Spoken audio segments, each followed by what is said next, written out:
आज का जो टॉपिक है प्रायद्वीपीय पठार के बारे में पढ़ना है कि भारत का जो प्रायद्वीपीय पठार है, इसके पहले हमने हिमालय के बारे में पढ़ लिया है। हिमालय क्या है, हिमालय की उत्पत्ति कैसे हुई और कितने प्रकार के उसका प्रादेशिक विभाजन कैसे हुआ या उनका देशांतरी विभाजन किस प्रकार हुआ है। ठीक है, उसके बाद हमने पढ़ा था उत्तर का जो उत्तर भारत का मैदानी भाग है उनके बारे में पढ़ा है। उत्तर भारत के मैदानी भाग जिसमें आपने एक राजस्थान का मैदान, गंगा का मैदान, ठीक है, ब्रह्मपुत्र का मैदान, ठीक है, इन मैदानों के बारे में पढ़ा कि और यहाँ पे इनके द्वारा जो नदियाँ होती हैं, नदी द्वारा लाए गए अवसादों के निक्षेप से ही मैदानी भाग का निर्माण हुआ है। प्रायद्वीपीय भाग जो होता है वो काफ़ी स्थिर भाग है। सबसे ज़्यादा स्थिर भाग इन सभी हिमालय, मैदानी और प्रायद्वीपीय पठार में अगर देखा जाए तो सब प्रायद्वीपीय भाग जो होता है वो सबसे ज़्यादा स्थिर माना जाता है। क्या है, सबसे स्थिर है। इसीलिए ऐसा माना जाता था कि इस भाग में भूकंप की संभावना सबसे कम होती है। ठीक है, पहले तो माना गया इस भाग में भूकंप आता ही नहीं है क्योंकि सबसे ज़्यादा स्थिर है। जो भाग सबसे ज़्यादा स्टेबल हो गया, इसका प्लेट जो होगा जहाँ पे स्टेबल होंगे वहाँ पे भूकंप की संभावना कम होती है। तो सबसे ज़्यादा भूकंप जो है सबसे कम जो आता है इसी क्षेत्र में आता है। यहाँ पे प्लेटों में क्या है, विचलन जो है कम होता है। जबकि हिमालयी भाग में क्या होता है, सबसे ज़्यादा क्योंकि वहाँ पे दो प्लेटें अभिसरण कर रही है तो सबसे ज़्यादा भूकंप की संभावना उसी क्षेत्र में होगी। तो अभिसरण तो हो रहा है लेकिन यहाँ पे ज्वालामुखी विस्फोट नहीं होते। कारण ये है कि जहाँ पे ये दोनों प्लेटें जो है इंडो ऑस्ट्रेलिया प्लेट इसको बोलते हैं, इंडियन प्लेट बोल देंगे इसको, इंडियन प्लेट, और उसके ऊपर जो आपका यूरेशियन प्लेट है, उन दोनों प्लेटों की जो घनत्व है, जैसे आपका पैसिफिक प्लेट है या अफ्रीकन प्लेट है, इनके अपेक्षाकृत क्या है, थोड़ा सा हल्का है। मतलब इनका घनत्व कम होने के कारण दोनों आपस में टकराती है तो भूकंप की संभावना बनी रहती है। लेकिन ज्वालामुखी क्षेत्र इस क्षेत्र में आपको दिखाई नहीं देते। यहाँ पे आपको हिमालय वाले रेंज में ज्वालामुखी नहीं दिखाई देते किंतु भूकंप आते रहते हैं। ठीक है, जिसका प्रभाव दिल्ली वगैरह पर हमेशा सुनते रहते हैं कि भूकंप आया। ठीक, 2015-16 में आई थिंक 2015 में यहाँ पे भी उत्तर प्रदेश में भी भूकंप आया था। याद है सबको? 2015 में भूकंप आया था ना। ये दिन में कितनी बार आया था? 2-3 बार तो आया था। इस टाइम तो आप लोग बहुत छोटे थे। अच्छा, स्कूल में थे ऑलरेडी। आज जो पढ़ना है प्रायद्वीपीय पठार के बारे में पढ़ना है। प्लेट्यू क्या? अच्छा, प्रायद्वीप क्या होते हैं? ऐसे भूखंड जो तीन तरफ से जल से घिरे हों और एक तरफ से जो होते हैं स्थल भाग से घिरे होते हैं, उनको क्या बोलते हैं? प्रायद्वीप कहा जाता है। और द्वीप क्या होता है? जो चारों तरफ से जल से घिरे होते हैं उनको द्वीप कहते हैं। ठीक है, प्रायद्वीप भारतीय जो प्रायद्वीप है, जो भारत का निचला वाला भाग है वो एक प्रायद्वीप का आकार है और इसकी आकृति जो दिखाई देती है वो कैसी है? त्रिभुजाकार आकृति है। तो इसकी आकृति त्रिभुजाकार है तो प्रायद्वीपीय पठार इसी भाग में बनेगा। तो प्रायद्वीपीय पठार की जो आकृति बनती है कैसी बनती है? त्रिभुजाकार होती है लेकिन अनियमित होती है। मतलब नियमित नहीं होती है, एक समान त्रिभुज के जैसे नहीं होता कि उसकी सीधे पैरेलल लाइन फिर नीचे से दो लाइन आपको समझ में। इसकी जो आकृति होती है त्रिभुजाकार तो है लेकिन अनियमित है। तो प्रायद्वीपीय पठार का पहला तो यही बनता है कि प्रायद्वीपीय पठार जो है त्रिभुजाकार आकृति वाला, अनियमित आकृति वाला है। कैसा है? अनियमित आकृति वाला है आपका प्रायद्वीपीय पठार। इसकी आकृति कैसी है? अनियमित।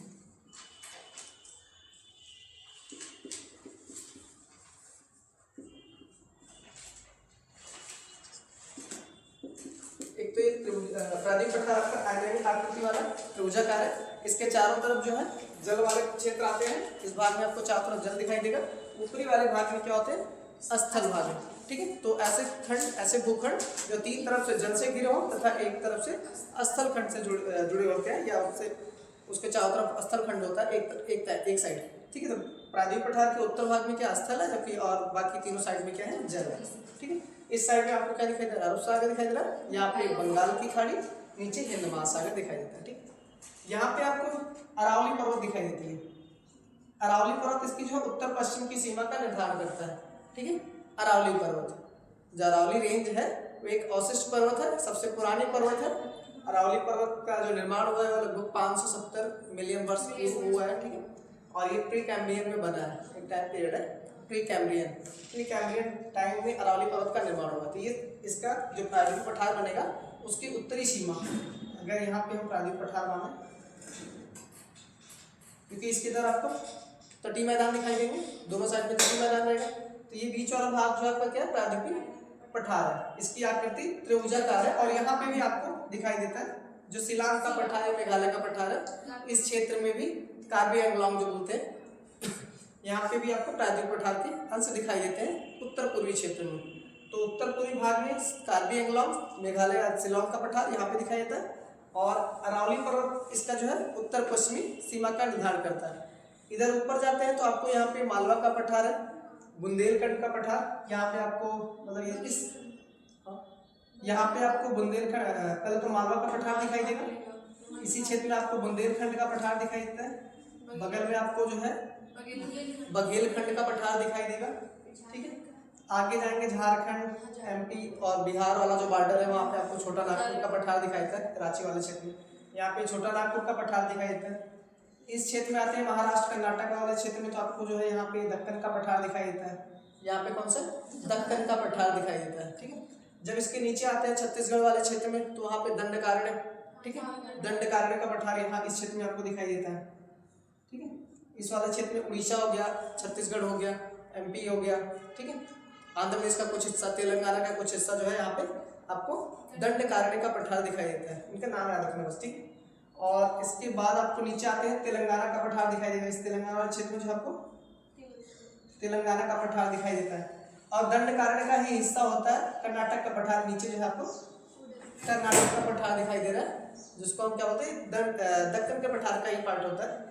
दक्कन का पठार, आपका कर्नाटक का पठार जो है, और इसी में तेलंगाना का पठार जो है, ये मिला जुला के क्या होता है दक्कन के पठार के अंतर्गत आते हैं।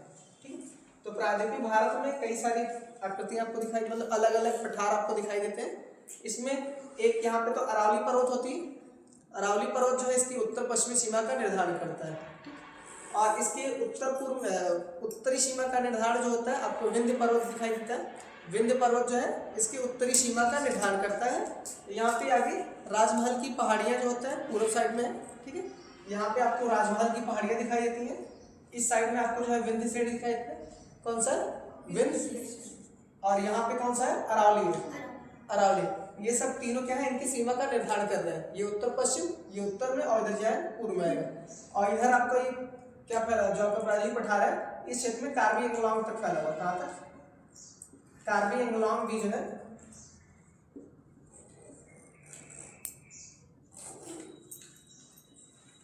कार्बी एंगलोंग हो गया, और शिलांग का पठार जो है यहाँ तक आपका फैला हुआ, शिलांग पठार तक ये फैला हुआ। ठीक है, और ये आपका मान क्या हो रहा था छोटा नागपुर का पठार है इस क्षेत्र में,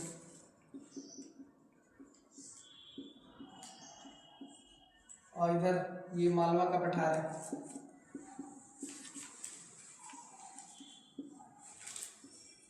बघेलखंड का पठार है,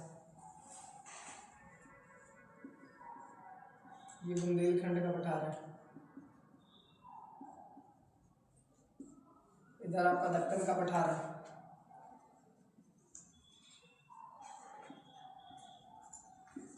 कर्नाटक का पठार,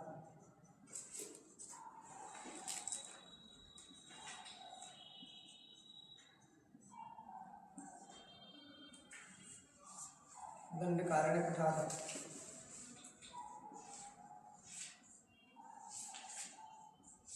नीचे आते हैं तो आपको दिखाया था तेलंगाना का पठार।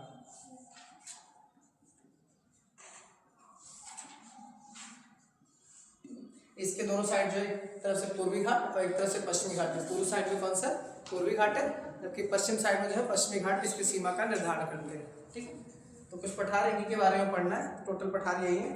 ठीक, और जैसे इनका निर्माण जो है लगभग कितने समय पहले हुआ है, इनकी आकृति कैसी है अनियमित त्रिभुजाकार आकृति है, और ये उत्तर पश्चिम में इसके क्या दिखाई दिया था अरावली, उत्तर पश्चिम में अरावली पर्वतमाला है, जो आगे राजमहल की पहाड़ियाँ, आगे पूर्व में क्या दिखाई दे रहा है उत्तर साइड मतलब राजमहल की पहाड़ियाँ हैं, और पश्चिम में जो है गिर पर्वत है। यहाँ पे गुजरात में आपको दिखाई देता है क्या गिर पर्वत, तो गुजरात वाले क्षेत्र में आपको गिर पर्वत भी इसका सीमा का निर्धारण करता है। ठीक, गिर पर्वत हो गया पश्चिम में, उत्तर पश्चिम में आपको क्या दिखाई दे रहा है अरावली पर्वत, और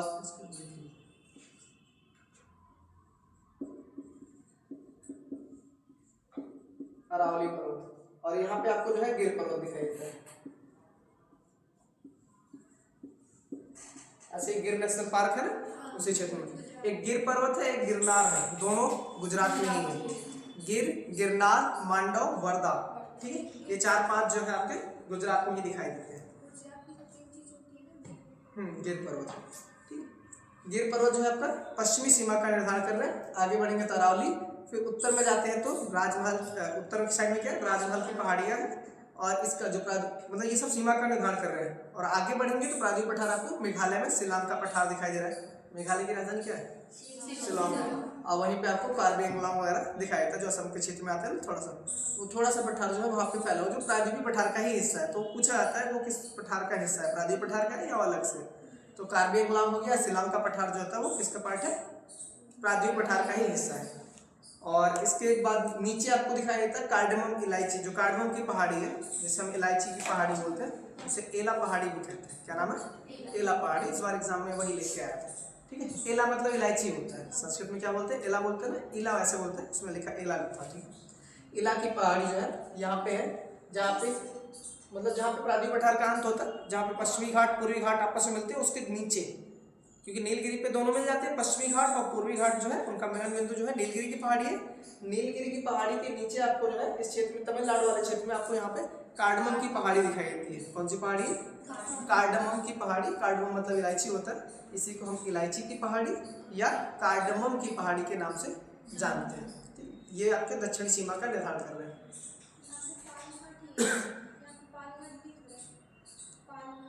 हाँ, वो सब तो दर्रे है, जैसे पाल घाट, गोर घाट, ठीक है, थाल घाट, ये सब क्या पासेज है, मतलब एक पहाड़ से दूसरे पहाड़ में जाने के रास्ते होते हैं। ठीक है, ये आपका लास्ट वाले में क्या है, कार्बी सॉरी क्या बोलते हैं इसको, कार्डमम बोलते हैं। दक्षिणी सीमा में इसका क्या है, कार्डमम की पहाड़ी, कार्डमम या इलायची।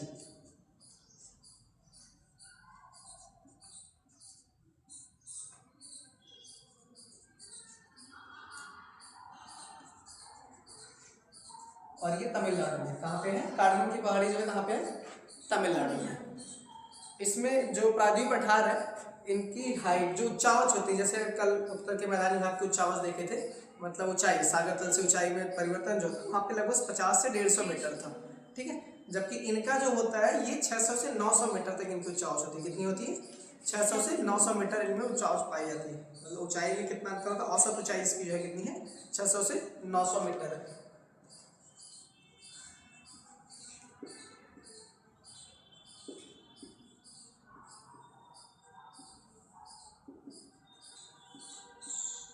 से लेकर 900 मीटर तक, 600 से 900 मीटर तक इनकी औसत ऊंचाई होती है। प्रायद्वीप पठार की औसत ऊंचाई जो है 600 से 900 मीटर तक होती है।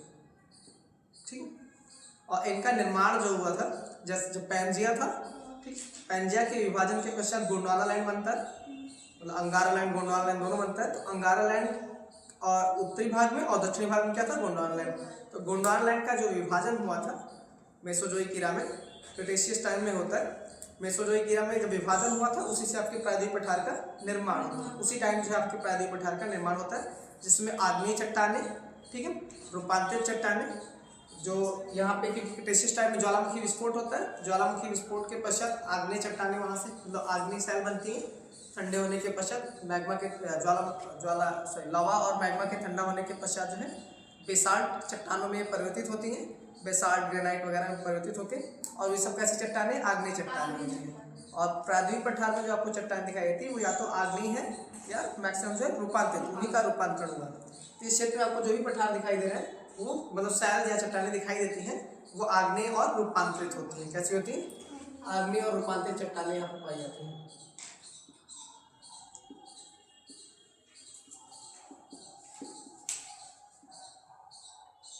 आग्नेय और रूपांतरित होती है। ठीक है, और ये सैल जो होता है सबसे स्थिर, मतलब प्रायद्वीप पठार जो है पृथ्वी के अन्य भागों की अपेक्षा सबसे ज्यादा स्थिर माना जाता है। सबसे अधिक स्थिर कौन सा है, प्रायद्वीप भाग जो है सबसे ज्यादा स्थिर माना जाता है। सबसे स्थिर भाग यही है, पूर्वी भाग।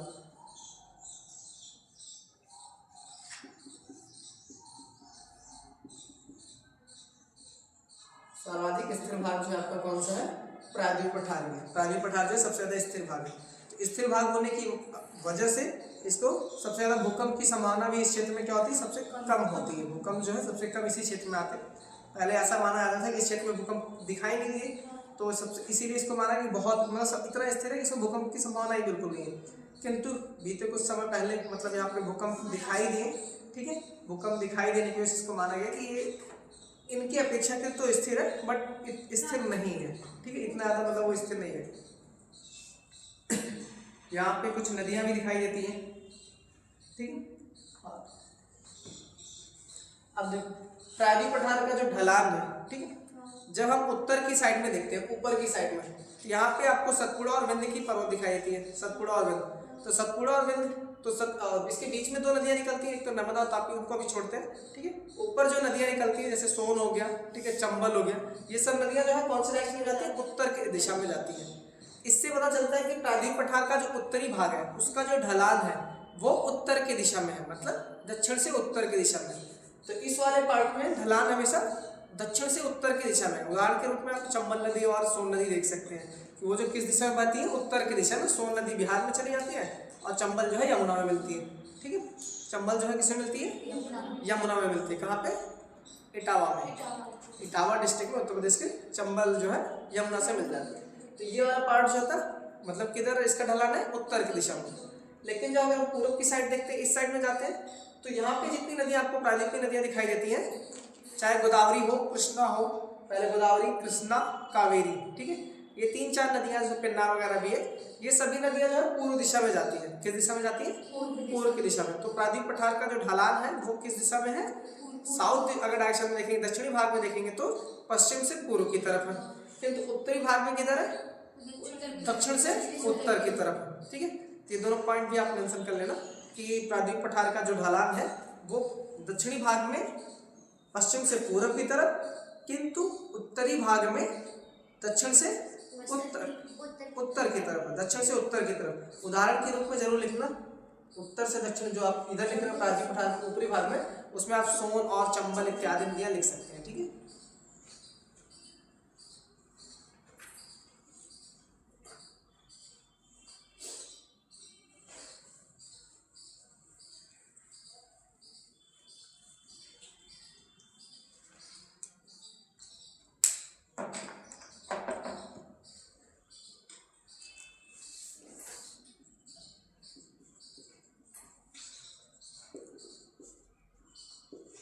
उत्तरी भाग में ढलान जो है किधर है, दक्षिण से उत्तर की तरफ।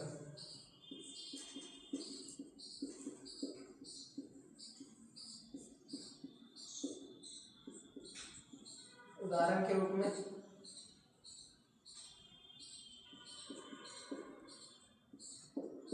सोन नदी आप देख सकते हैं, चंबल है, इत्यादि नदियाँ जो है ये इनका जो बहाव क्षेत्र है मुहाना जो है उत्तर की दिशा में, ठीक है। जबकि दक्षिणी भाग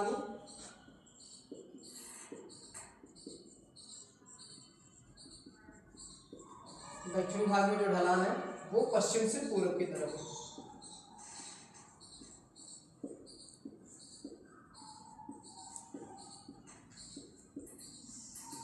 उदाहरण में आपका इधर बहुत सारी नदियाँ हैं जिसमें आपका गोदावरी, नर्मदा, गोदावरी है, नर्मदा नहीं है, ठीक है, गोदावरी, कृष्णा, कावेरी इत्यादि।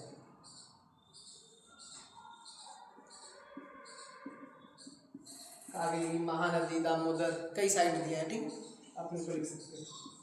किंतु जो बीच में आपको सतपुड़ा और विंध्य श्रेणी दिखाई देती है, ऊपर जो है आपको क्या दिखाई देगी, यहाँ पे सतपुड़ा विंध्य श्रेणी दिखाई देती है, उसके नीचे जो है क्या, सतपुड़ा है। तो विंध्य और सतपुड़ा के बीच में दो नदियाँ आपको, एक तो विंध्य के बाद जस्ट नीचे आपको नर्मदा दिखाई देती है और उसके नीचे सतपुड़ा पहाड़ी है और सतपुड़ा के नीचे आपको ताप्ती नदी दिखाई देती है। तो नर्मदा और ताप्ती दो नदियाँ ऐसी हैं जो रिफ्ट घाटी से होकर बहती हैं। रिफ्ट घाटी से होकर बहने के कारण जो है उनका जो डायरेक्शन है वो पूर्व से पश्चिम की तरफ है। किधर में है, पूर्व से पश्चिम की तरफ। ये दो ऐसे अपवाद हैं जो पूर्व से पश्चिम की तरफ जाते हैं। तो कारण इनका क्या है, ढलान नहीं है, इनका कारण जो है रिफ्ट घाटी है। इनका प्रमुख कारण कि ये रिफ्ट घाटी से होकर मतलब दरारों भ्रंश से होकर बहती है, इसीलिए इनकी जो दिशा है वो किस दिशा में है, पूर्व से पश्चिम की दिशा में जो है इनका डायरेक्शन है। कौन कौन सी नदियों का, नर्मदा और ताप्ती नदी।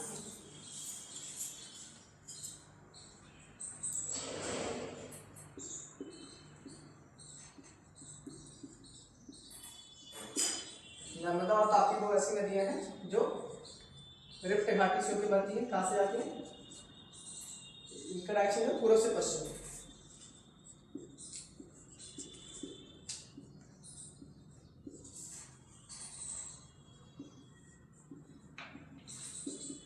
पूर्व से पश्चिम की दिशा में। कारण है कि ये रिफ्ट घाटी से होकर बहती है।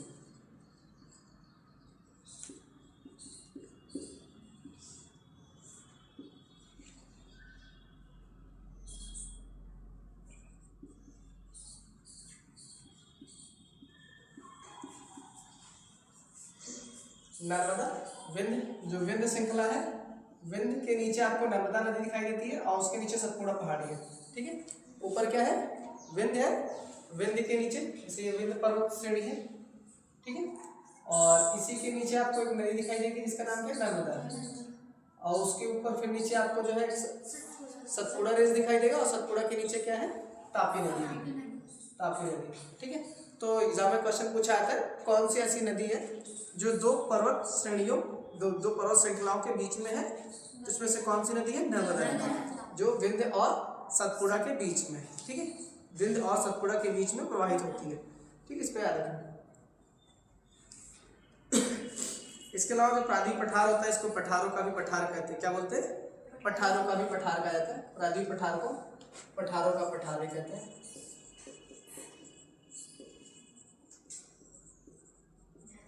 इसे जो है पठारों का पठार कहा जाता है। किस नाम से जानते हैं इसको, पठारों का पठार के नाम से जानते हैं।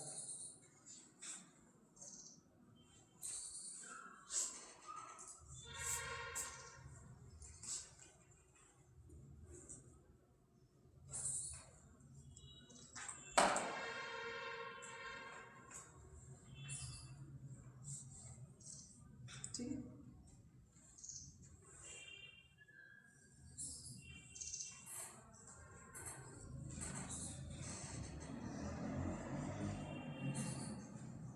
जैसे कुछ गुजरात के पठार, गुजरात के मतलब कुछ पर्वत श्रृंखलाएं हैं, उनका नाम आपने, ये उत्तर से दक्षिण क्रम में है, इनको पूछा था।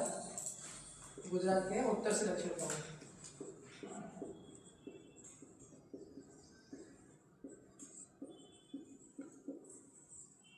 एक तो आपका सबसे पहले आता है कच्छ आता है, कच्छ की पहाड़ियाँ, कच्छ पहाड़ी से बोलते हैं। उसके बाद जो है नीचे मांडव मिलता है, मांडव, मांडव के नीचे आते हैं तो वर्धा दिखाई देते हैं। यहाँ क्या है, वर्धा, वर्धा पहाड़ी। और वर्धा के नीचे आते हैं तो गिरनार मिलता है, फिर उसके बाद गिर मिलता है। तो गिरनार, उसके पश्चात जो है गिरनार पर्वत, और उसके बाद जो है आपको गिर पर्वत दिखाई देता है। ठीक, इनका क्रम याद रखना, ये उत्तर से दक्षिण में है। कौन से डायरेक्शन में है, उत्तर से दक्षिण की दिशा में है। सबसे ऊपर आपको कच्छ की पहाड़ी दिखाई देता है, उसके नीचे मांडव, मांडव के बाद वर्धा, गिरनार और गिर पहाड़ियाँ गुजरात में। कहाँ पे पाई जाती हैं, गुजरात वाले क्षेत्र में ये पहाड़ी है। और जो प्रायद्वीप पठार है, कई पठारों से मिलकर बना है। यहाँ पे एक तो ऊपर वाला जो होता है इसे केंद्रीय उच्च भूमि बोलते हैं। क्या नाम लेते हैं इसको, सेंट्रल हाईलैंड के नाम से जानते हैं। ये केंद्रीय उच्च भूमि वाला क्षेत्र होता है। ठीक है, सेंट्रल हाईलैंड। ठीक है, नीचे आप देखते हैं तो ये वाला जो पूरा क्षेत्र होता है, इन दोनों को मिला के आपको उसे बोलते हैं दक्कन का पठार बोलते हैं। क्या बोलते हैं, दक्कन का पठार। एक हो गया, दो हो गया। तीसरा जो होता है आपका पूर्वी पठार होता है। क्या होता है, पूर्वी पठार। ये वाला क्षेत्र जो है इसमें दंडकारण्य वगैरह है, छोटा नागपुर है, ये पूर्वी पठार का हिस्सा है। और चौथा जो होता है आपका ये कार्बी एंगलॉन्ग शिला, मतलब इसे उत्तर पूर्वी पठार के नाम से जानते हैं। इनको भी कई भागों में बांटा गया, मतलब पठारों को भी 4 भागों में बांट के पढ़ते हैं।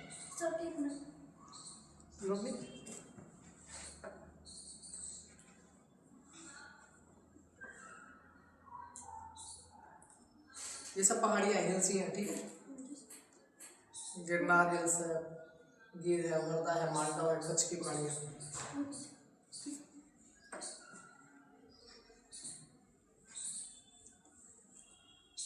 अब प्रायद्वीप पठार को भी हम कई भागों में बांटते हैं, इसे पठारों का पठार बोलते थे। इनको हम 4 भागों में बांट के पढ़ते हैं। एक होता है आपका केंद्रीय उच्च भूमि, सेंट्रल हाईलैंड इसको बोलते हैं।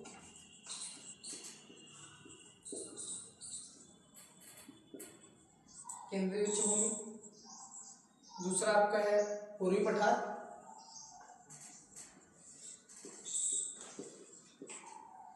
इसके नीचे आपको दक्कन का पठार दिखाई देता है।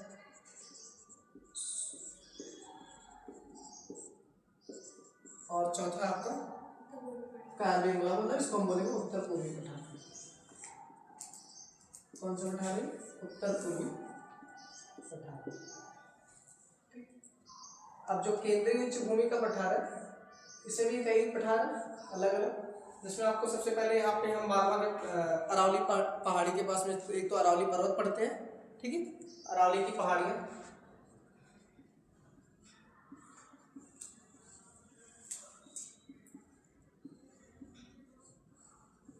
अरावली पहाड़ियाँ, उसके बाद आपको यहाँ पे दिखाई देता है मालवा का पठार। एक तो मेवाड़ का पठार भी है इसी बीच में, ठीक है, उसको भी नोट कर लो, मेवाड़ का पठार है, जिसमें आपको बनास नदी है ना, चंबल की सहायक नदी बनास वगैरह उस क्षेत्र में, ठीक है, मेवाड़ पठार।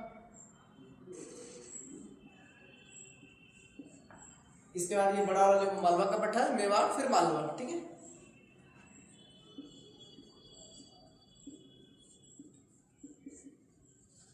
मालवा का पठार, और मालवा के पठार के ऊपर जो है बुंदेलखंड का पठार है, ठीक है, बुंदेलखंड का पठार।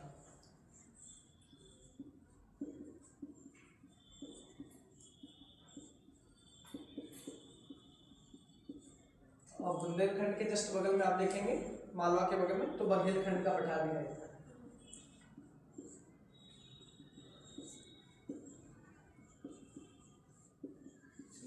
ये जो होते हैं कुछ जो केंद्रीय उच्च भूमि सेंट्रल हाईलैंड वाले में आते हैं, ये पठार है, जिसमें अरावली पहाड़ियाँ इंपॉर्टेंट है, पूछी जाती है। इसके बाद मालवा भी पूछा जाता है। बुंदेलखंड में उत्तर प्रदेश के 7 जिले आते हैं। उत्तर प्रदेश के कितने जिले आते हैं? बुंदेलखंड में उत्तर प्रदेश के 7 जिले हैं और एमपी के लगभग 7-8 जिले होते हैं। कितने जिले हैं एमपी के? मध्य प्रदेश के 8 जिले हैं और उत्तर प्रदेश के टोटल 7 जिले हैं, ठीक है। पहले इतने अरावली पर्वत श्रेणी, इसमें विंध्य और सतपुड़ा भी ऐड कर लो कि विंध्य श्रेणी अभी इसमें बताइए, ठीक है, विंध्य और सतपुड़ा श्रेणी।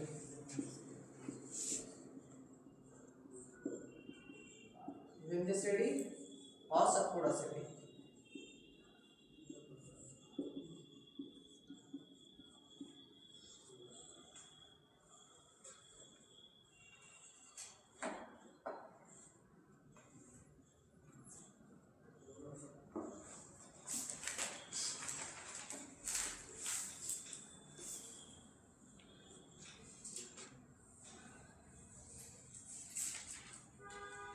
पहला पढ़ना है अरावली की पहाड़ी। कौन सी पहाड़ी है? अरावली पर्वत श्रेणी या अरावली की पहाड़ी।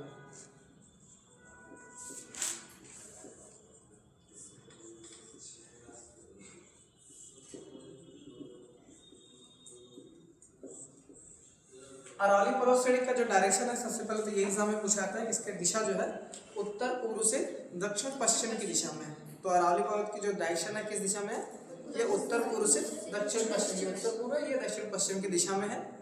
इसका सीमा जो पूछा जाता है, ये आपका राजमहल की पहाड़ियाँ जो दिल्ली रिज, मतलब दिल्ली रिज तक बोलेंगे, दिल्ली रिज दिल्ली में भी है, जो आपका ये राष्ट्रपति भवन दिखाई देता है। आप देखेंगे तो थोड़ा ऊंचाई में दिखाई देता है। राष्ट्रपति भवन जो है अरावली पर्वत जहाँ पे जब वो अवशिष्ट भाग है उसका बचा हुआ है, ठीक है, उसी के ऊपर बना है राष्ट्रपति भवन, ठीक है, इंडिया गेट के सामने दिखाई देता है। और इधर आपको देखेंगे गुजरात, गुजरात का एक स्थान है पालमपुर, ठीक है, तो ये गुजरात के पालमपुर से दिल्ली रिज तक दिखाई देता है। कल आपने मैदान राजस्थान मरुस्थल के बारे में पढ़ा था, तो एक चीज ध्यान देना, मरुस्थल जो है भारत के 4 राज्यों में फैला हुआ है। कितने राज्यों में इसका भाग है? 4 राज्यों में है। एक तो गुजरात में भी है, राजस्थान है, हरियाणा और थोड़ा सा पंजाब का क्षेत्र। तो इन 4 राज्यों में राजस्थान जो थार का मरुस्थल है वो फैला हुआ है। क्वेश्चन आया था इस बार, तो थार का मरुस्थल कितने राज्यों में है? 4 राज्यों में है। इसको नोट कर लेना कल वाले में, ठीक। क्या क्या है? गुजरात, सबसे बड़ा भाग तो उसका राजस्थान में ही है, उसके अलावा गुजरात में है, हरियाणा, पंजाब और राजस्थान, मतलब 4 टोटल है, ठीक है।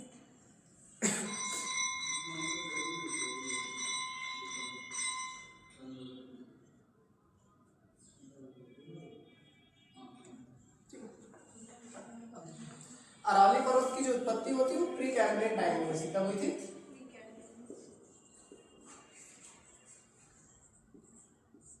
प्री कैम्ब्रियन टाइम में इसकी उत्पत्ति होती है।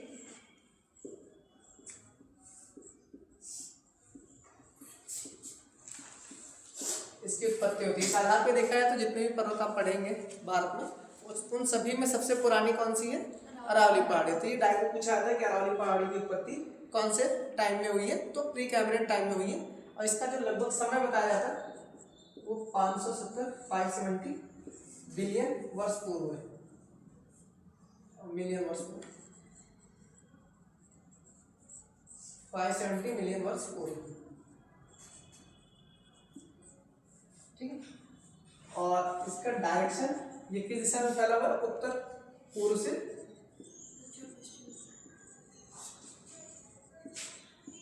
दक्षिण पश्चिम की दिशा में।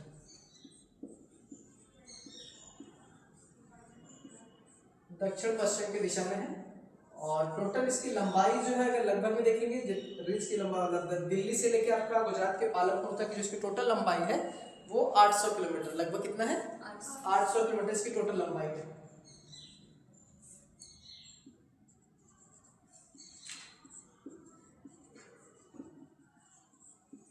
कुल लंबाई जो है इसकी लगभग 800 किलोमीटर है।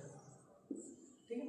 और कहां से कहां तक? दिल्ली रिज से लेके ये आपके गुजरात के पालनपुर तक फैला हुआ है। दिल्ली रिज से गुजरात के पालनपुर तक।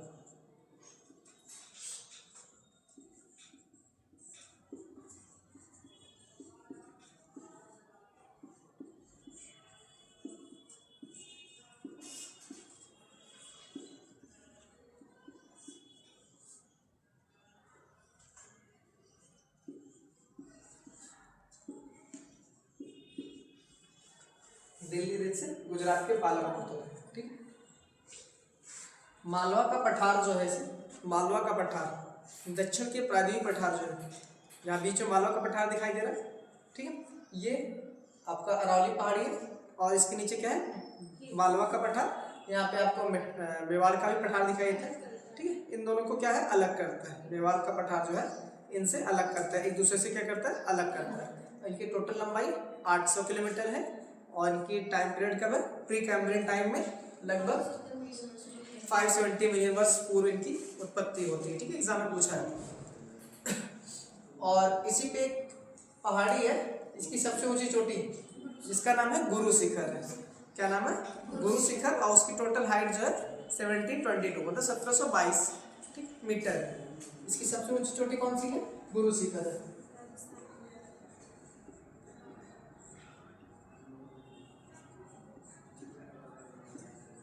इसकी सबसे ऊंची चोटी जो है गुरु शिखर है।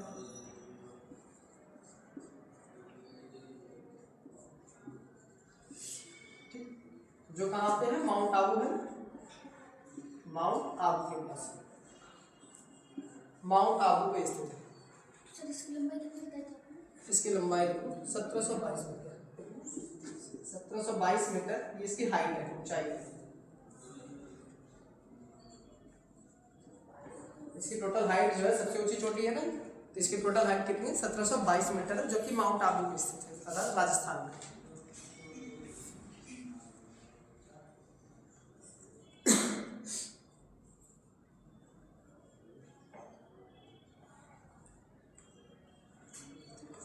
इसके बारे में एक चीज और, ये जो है जल विभाजक का भी काम करती है। किसका काम करती है? जल विभाजक, मतलब दो वाटर बॉडी को क्या करती है? अलग करती है। ठीक है। तो जल विभाजक के रूप में क्या करती है? इधर आपको राजस्थान का मैदान दिखाई देता है, राजस्थान का मैदान है, और इधर जो है आपका गंगा का मैदान है। तो गंगा के मैदान और राजस्थान के मैदान के बीच में इन दोनों का विभाजन करती है। मतलब इधर राजस्थान में जो नदियां हैं उनके क्षेत्र को, और इधर जो गंगा के मैदान में जो गंगा यमुना का जो क्षेत्र है उनको एक दूसरे से अलग करती है। इसीलिए से हम क्या बोलते हैं? जल विभाजक के नाम से। अरावली पर्वत जो है एक जल विभाजक भी है।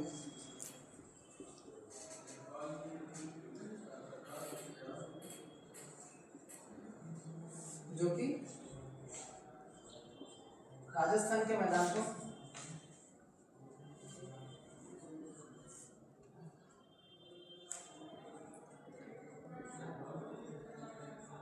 गंगा मैदान से अलग करता है।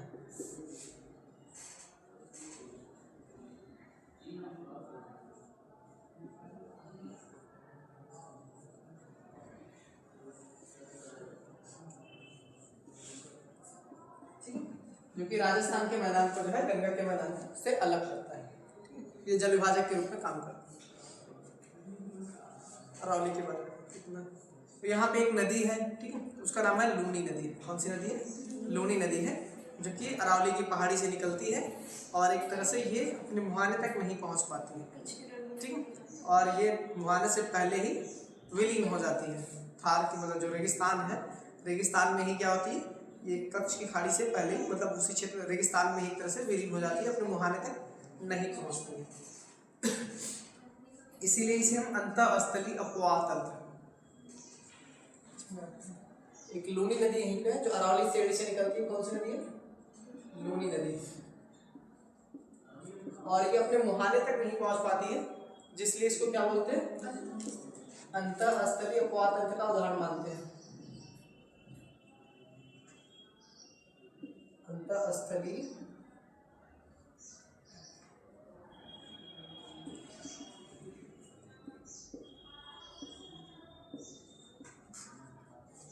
अपवाह तंत्र का उदाहरण। एग्जाम में पूछा जाता है कौन सी ऐसी नदी तंत्र है जो अपने मुहाने तक नहीं पहुंच पाती या अंतःस्थलीय तंत्र अपवाह तंत्र का उदाहरण है, तो कौन सी नदी है?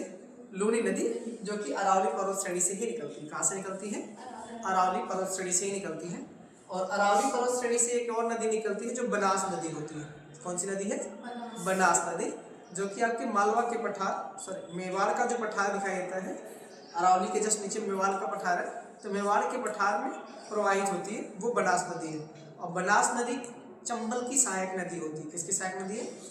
चंबल की सहायक नदी होती है बनास नदी, ठीक है। और वो कहाँ प्रवाहित होती है? मेवाड़ के पठार में प्रवाहित होती है। निकलती कहाँ से है? आपके अरावली पर्वत श्रेणी से निकलती है।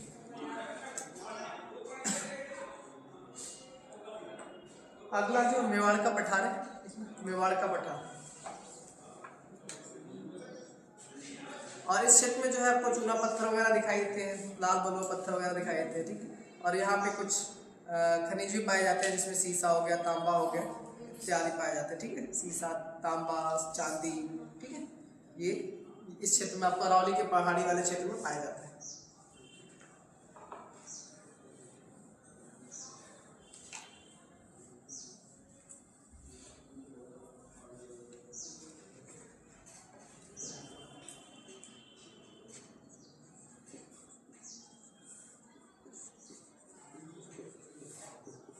दूसरा मेवाड़ का पठार।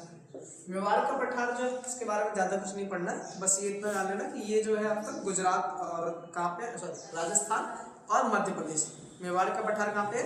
राजस्थान और मध्य प्रदेश वाले क्षेत्र में पाया जाता है। ये अरावली के दक्षिण पूर्व में स्थित है, ठीक है। अरावली पर्वत को देखेंगे तो इसके दक्षिण पूर्व में आता है। और यहाँ पे एक नदी प्रवाहित होती है जिसका नाम होता है बनास। क्या नदी है? नदी का नाम क्या है? बनास नदी। तो बनास नदी द्वारा ये अपवाहित क्षेत्र है,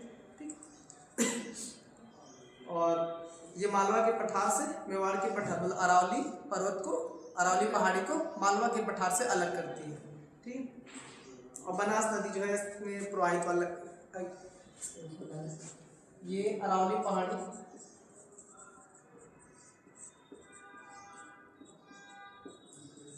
अरावली पहाड़ी को मालवा के पठार से अलग करता है।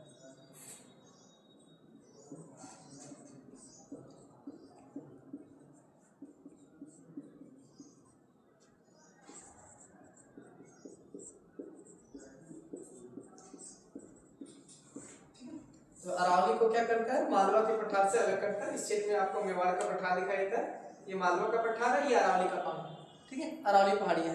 अरावली हिल्स को मालवा के पठार से अलग करने वाला कौन है? मेवाड़ का पठार है। यहाँ पे एक नदी प्रवाहित होती है जिसका नाम है बनास। तो ये बनास नदी वाला अपवाहित क्षेत्र है।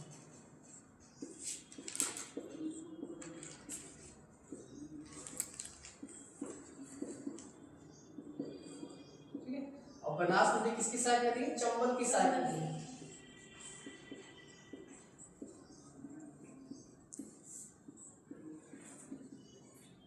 ये चंबल की सहायक नदी है बनास,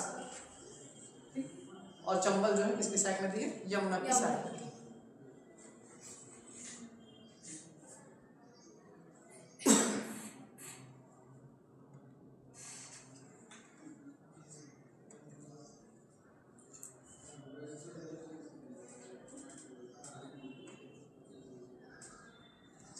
अगला जो है आपका मालवा का पठार। कौन सा पठार है? मालवा का पठार।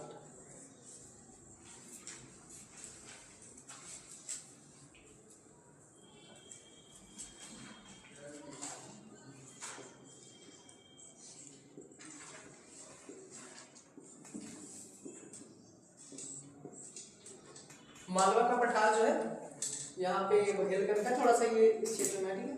तो मालवा का पठार जो है देखेंगे उसकी आकृति थोड़ा सा गोले में है, ठीक। इसके आपके उत्तर पूर्व और पूर्व की दिशा में दो पठार दिखाई देते हैं। एक तो आपको बुंदेलखंड का पठार और बघेलखंड का पठार, और इसके पश्चिम में आपको मेवाड़ का पठार दिखाई देता है जो कि अरावली पहाड़ी से इसको अलग करता है, ठीक है।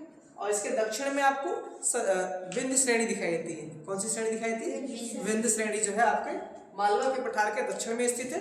यहाँ पे मालवा के पठार के दक्षिण में जो है आपको विंध्य श्रेणी दिखाई देती है। इसके पूर्व में आपको बघेलखंड और बुंदेलखंड दिखाई दे रहा है उत्तर पूर्व में, ठीक है। और पश्चिम में जो है इसके मेवाड़ का पठार दिखाई दे रहा है। तो चारों दिशा में इसकी चारों बाउंड्री भी नोट कर लो, पूछा था। तो मालवा पठार का जो चारों तरफ से सीमा बनाने वाले पहाड़ है कौन कौन से? अरावली है, पश्चिम सॉरी मेवाड़ का पठार बोलो। इसके पश्चिम में क्या है? मेवाड़ पठार है।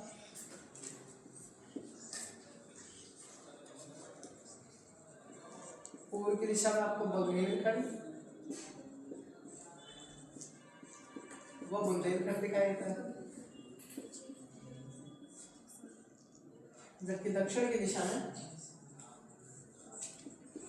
आपको यहाँ पे विंध्य श्रेणी दिखाई देती है।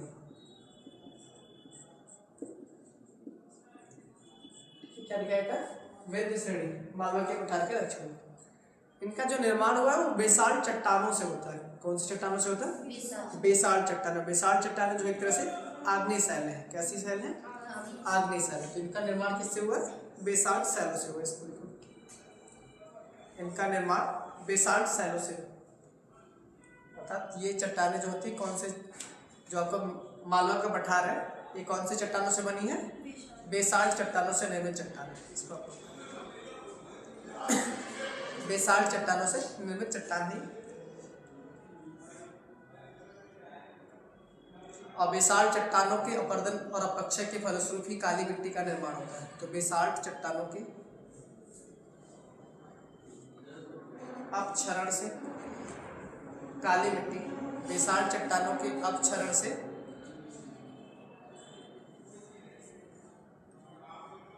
बेसाल्ट चट्टानों के अपक्षरण से काली मिट्टी का निर्माण होता है, ठीक है। और जब काली मिट्टी पाई जाएगी तो इस क्षेत्र में किसकी खेती की जाएगी? कपास वगैरह की खेती इस क्षेत्र में की जाती है, ठीक है। तो ये क्षेत्र जो है कपास की खेती के लिए भी जाना जाता है। यहाँ पे कुछ नदियाँ प्रवाहित होती है जिसमें नर्मदा, चंबल है, नर्मदा, तापी यहाँ की प्रमुख नदियाँ। चंबल, नर्मदा, तापी। और इसी क्षेत्र में आपको चंबल नदी जो है सबसे ज़्यादा अवनालिका, ठीक है, अवनालिका अपर्दन जो होती है, ठीक है। एक रेले अपर्दन होता है। रेले मतलब पतली पतली नालियाँ, जो बारिश का जल जो प्रवाहित होता है, घरों पे आप देखते होंगे तो पतली पतली नालियाँ बन जाती हैं, जिसको हम बोलते हैं रेले अपर्दन, ठीक है, रेले इरोजन। जब वही नालियों का आकार अपेक्षाकृत क्या होता है? बड़ा हो जाए, उनकी चौड़ाई अधिक हो जाती है, उसको क्या बोलते हैं?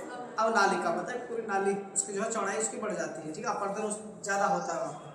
तो एक चंबल नदी है जो सबसे ज़्यादा अपर्दन करती है। तो इसी क्षेत्र में आपको क्या दिखाई देता है? चंबल नदी घाटी है जो अवनालिका अपर्दन की दृष्टि से इसी क्षेत्र में आपको चंबल नदी घाटी दिखाई,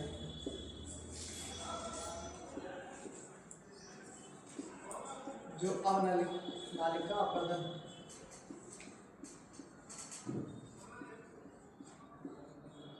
ये अवनालिका अपर्दन के लिए जाना जाता है। और चंबल नदी घाटी, ठीक है। और चंबल नदी के द्वारा यहाँ पे सबसे ज़्यादा जो मृदा है उसका अपर्दन किया जाता है, ठीक है।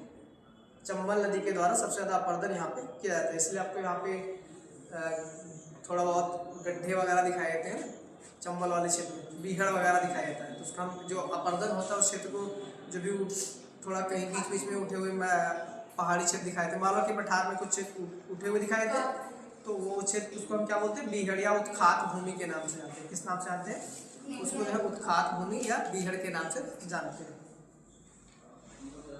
अपर्दित क्षेत्र को हम क्या बोलते हैं? बीहड़ बोलते हैं या तो उत्खात भूमि बोलते हैं। तो पूछा आता है कौन से ऐसे नदी तंत्र है या नदी है जो उत्खात भूमि या बीहड़ का निर्माण करती है, तो क्या नाम है? चंबल नदी जो है, क्योंकि ये अवनालिका अपरदन सर्वाधिक करती है। और ये किस में जाके मिलती है? यमुना नदी में जाके मिलती है। अगला है बुंदेलखंड का पठार।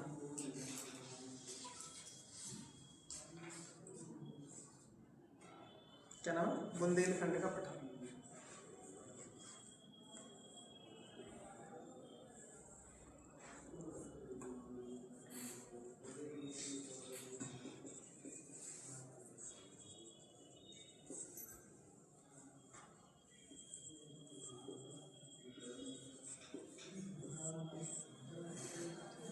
इसके पूर्व में आपको बघेलखंड दिखाई दे रहा है, ठीक है।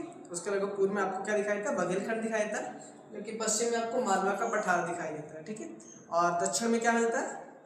दक्षिण में आपको विंध्य श्रेणी दिखाई देती है, ठीक है। और ये आपका जो बुंदेलखंड का पठार है, ये उत्तर प्रदेश के 7 जिले से तथा मध्य प्रदेश के 8 जिले से सीमा बनाती है। उत्तर प्रदेश के 7 जिलों में आपका जो नीचे आपको 2 मंडल दिखाई दे रहा है, झांसी मंडल और चित्रकूट मंडल, ठीक है। झांसी और चित्रकूट मंडल के जो जिले होते हैं वो इसके अंतर्गत आते हैं, जिसमें ललितपुर है, झांसी है, हमीरपुर, महोबा, बांदा और चित्रकूट, इसके अलावा एक जालौर, ठीक है। 7 जिले जो है उत्तर प्रदेश के बुंदेलखंड पठार के अंतर्गत आते हैं। इसका नाम रखना सातों।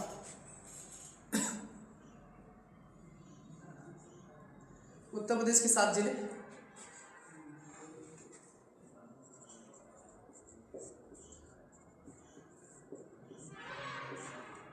कौन कौन से? क्रम से लिखेंगे तो उसके ऊपर आपको जालौर दिखाई दे रहा है, झांसी है, ललितपुर है,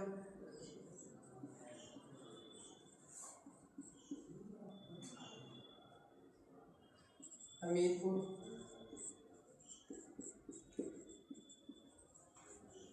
महोबा, बांदा और चित्रकूट।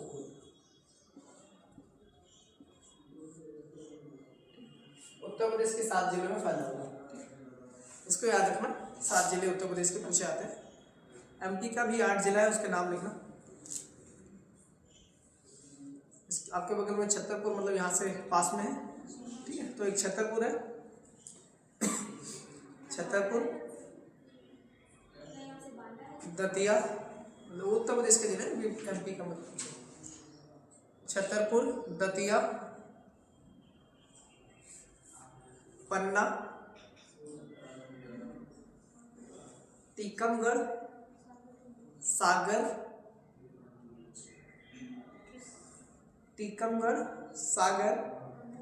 विदिशा,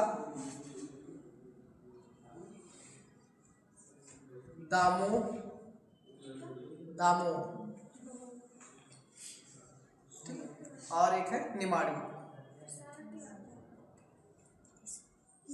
सागर, दामोह, पन्ना, छतरपुर, टीकमगढ़, दतिया, सागर, विदिशा और निमाड़ी है ना, जो विदिशा से अलग हुआ, हाँ बगल में।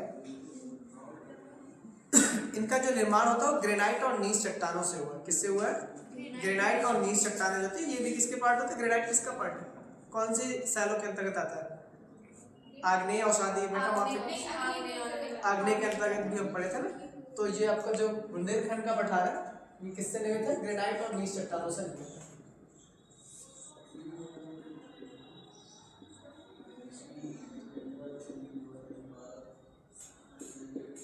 ग्रेनाइट और नीच चट्टानों से निर्मित है। इसकी बाउंड्री भी आप नोट किया ना। इसके पूर्व में आपको बघेलखंड दिखाई दे रहा है और दक्षिण में आपको इसको विंध्य श्रेणी दिखाई दे रही है, विंध्य श्रृंखला आपको दिखाई देती है, ठीक है। और ये मध्य प्रदेश हो गया, छत्तीसगढ़ जिलों में, मध्य प्रदेश और छत्तीसगढ़ उत्तर प्रदेश के क्षेत्र में फैला हुआ है, ठीक है। छत्तीसगढ़ के थोड़ा, छत्तीसगढ़ में आपको बघेलखंड चला जाएगा। आपको ये मध्य प्रदेश के 7 जिले लिखे, उत्तर प्रदेश के 7 जिले और मध्य प्रदेश के 8 जिलों में फैला हुआ है, ठीक है। निवाड़ी के बनने के बाद वो 8 जिले उसके भी हो गए, पहले 7 जिले थे। ठीक है, अभी जिलों की संख्या कितनी होगी? मध्य प्रदेश के 8 हो गए। उत्तर प्रदेश का आपको याद रखना है क्योंकि वो एग्जाम में पूछा जाएगा। एमपी का एग्जाम देंगे तो फिर वहाँ पे एमपी का पूछा जाएगा। ठीक है, इसके बाद अगला विंध्य श्रेणी, विंध्य श्रृंखला।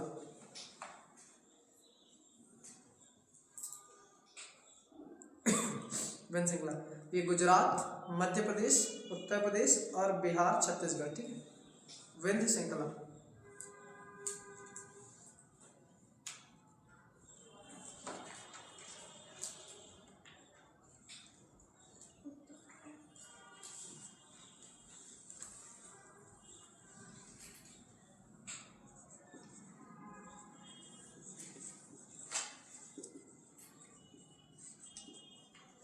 विंध्य श्रृंखला जो है ये गुजरात, गुजरात के बाद आपको मध्य प्रदेश, उत्तर प्रदेश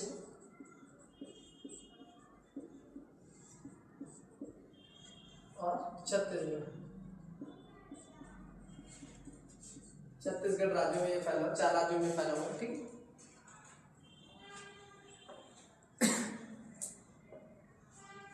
जो बिहार है उसमें, बिहार वाले क्षेत्र में इसको कैमूर के नाम से जानते हैं। किस नाम से जानते हैं? और बिहार में नोट करना, बिहार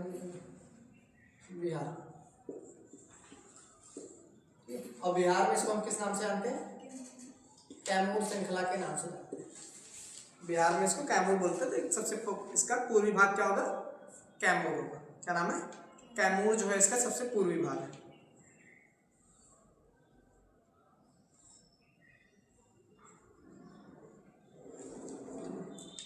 और झारखंड में देखेंगे तो इसी पहाड़ी को जो है हम पारसनाथ बोलते हैं। क्या बोलते हैं? पारसनाथ की पहाड़ी बोलते हैं। झारखंड वाले छत्तीसगढ़ झारखंड तक भी फैला, कि पहले बिहार का ही पार्ट था ना झारखंड, तो झारखंड भी फैला हुआ। तो झारखंड में भी इसको झारखंड बना देंगे। छत्तीसगढ़ एमपी से अलग हुआ था छत्तीसगढ़, ये दोनों साथ में थे। और झारखंड में इसको क्या बोलते हैं? पारसनाथ। पारसनाथ की पहाड़ी जो है झारखंड, हाँ सबसे ऊंची चोटी भी झारखंड की पारसनाथ की पहाड़ी। तो पारसनाथ जो है झारखंड में और कैमूर कहाँ पे? बिहार में। यहाँ पे कुछ नदियाँ भी है जिसमें नर्मदा वगैरह। ठीक है, सोन नदी यहाँ से निकलती है अमरकंटक की पहाड़ी से। कहाँ से निकलती है? अमरकंटक की पहाड़ी से 2 नदियाँ निकलती हैं। एक तो सोन निकलती है, दूसरी आपकी नर्मदा निकलती है। नर्मदा जो है पश्चिम दिशा में जाती है और सोन जो है, मान लो ये आपका क्या है? अमरकंटक की पहाड़ी है, इस दिशा में आपको निकलेगा कौन सी? नर्मदा निकल रही है। और इधर उत्तर की दिशा में जो आपकी सोन नदी निकलती है जो कि बिहार में जाके मिलती है। ठीक, तो यहाँ से विंध्य श्रेणी से आपको 2 नदियाँ, मतलब अमरकंटक वाले क्षेत्र से 2 नदियाँ निकलती हुई दिखाई देती हैं, जिसमें एक तो सोन नदी है, दूसरी नर्मदा नदी। तो ये एक तरह से इनका अपवाहित क्षेत्र भी है। नर्मदा और सोन की क्या है? अपवाहित क्षेत्र है, मतलब उसके द्वारा, इन दोनों नदियों के द्वारा जो है इसका जो क्षेत्र है वो अपवाहित होता है। ठीक है, नदियों का जल जो है इन क्षेत्रों में पहुँचता है। और यहाँ पे लाल बलुआ पत्थर और चूना पत्थर के लिए जानी जाती है। किस लिए जानी जाती है? लाल बलुआ पत्थर और चूना पत्थर इत्यादि के लिए क्षेत्र जाना जाता है।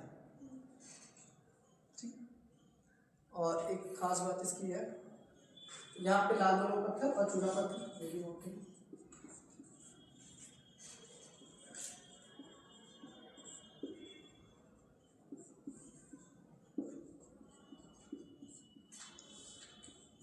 लाल बलुआ पत्थर और चूना पत्थर। ठीक है, इसके अलावा ये क्षेत्र जो है जल विभाजक का भी काम करता है।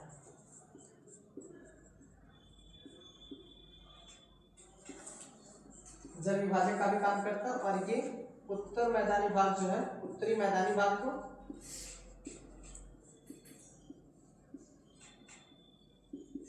प्रायद्वीपीय भाग से अलग करता है।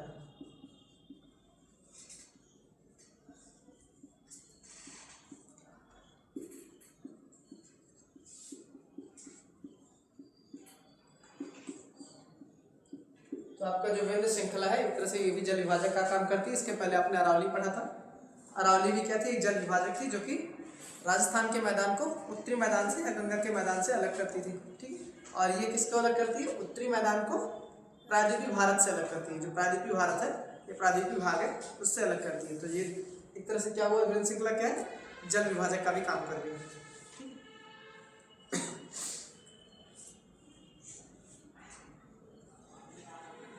अगला है सतपुड़ा रेंज।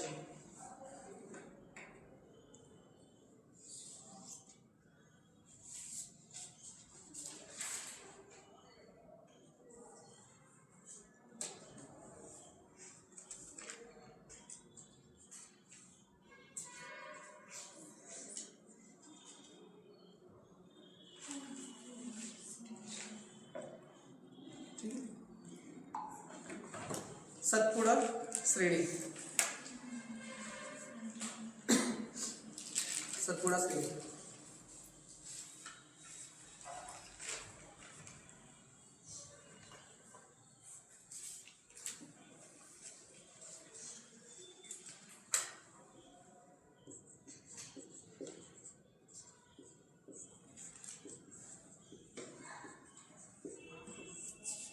विंध्य श्रेणी के नीचे आपको सतपुड़ा श्रेणी दिखाई देती है, मतलब उसके नीचे नर्मदा नदी है और नर्मदा नदी के बाद कौन सी श्रेणी है, सतपुड़ा। तो सतपुड़ा और विंध्य के बीच में आपको नर्मदा नदी प्रवाहित होती हुई दिखाई देती है, ठीक है, जो एक रिफ्ट घाटी बनाती है, ठीक है। उस क्षेत्र में क्या बनता है, रिफ्ट घाटी बनता है। तो नर्मदा और तापी दोनों नदियां जो है रिफ्ट घाटी का निर्माण करती है। तो इसको बोल सकते हैं कि जो विंध्य श्रेणी है, नर्मदा नदी इसके उत्तर में और दक्षिण में क्या है, तापी नदी है, ठीक है। और जो आपका सतपुड़ा श्रेणी होता है, इसको अलग अलग स्थानों पर अलग अलग नाम से जानते हैं।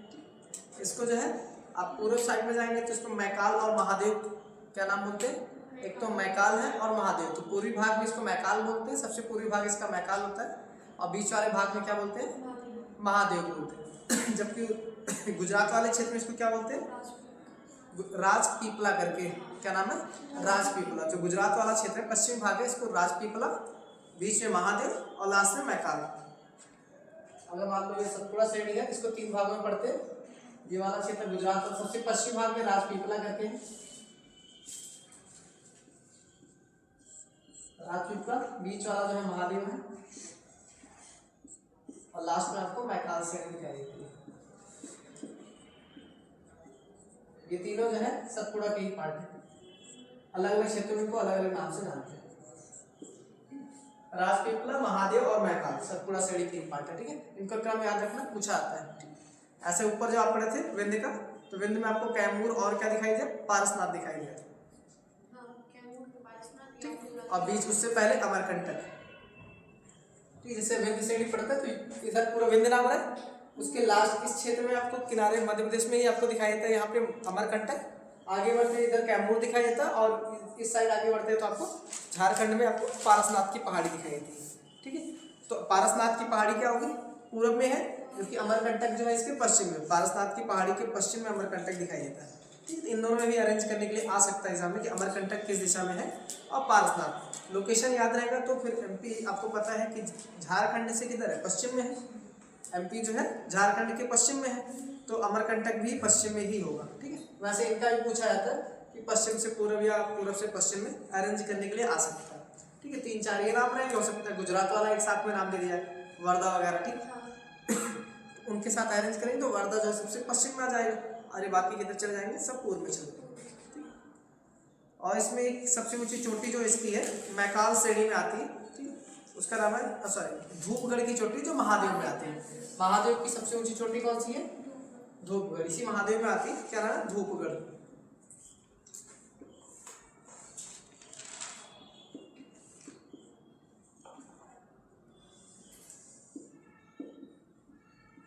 धूपगढ़ की चोटी जो है इसकी सबसे ऊंची चोटी है, धूपगढ़ की चोटी, जो कि मध्य प्रदेश में स्थित है। और कौन से भाग में, महादेव श्रेणी के अंतर्गत आता है। कौन सा श्रेणी के अंतर्गत है, महादेव श्रेणी के अंतर्गत है। मोदी जी को जो है आज the great honour of Nishan of Ethiopia से सम्मानित किया गया, इथियोपिया का सम्मान दिया गया है। ये इथियोपिया वैसे तो 21 देशों का दिया गया है, अब ये 22वां होता है। सबसे लोकप्रिय नेता भी हैं, तो अभी इथियोपिया का इनको ग्रेट सम्मान, जिसको बोलते हैं द ग्रेट ऑनर निशान, द ग्रेट ऑनर ऑफ निशान ऑफ इथियोपिया से सम्मानित किया गया। और एक मैकाल श्रेणी है, मैकाल श्रेणी की सबसे ऊंची जो है वो अमरकंटक, मैकाल की है, मैकाल। धूपगढ़ की हाइट है 1350 है, इसकी हाइट कितनी है 1350 में 1350 है लगभग।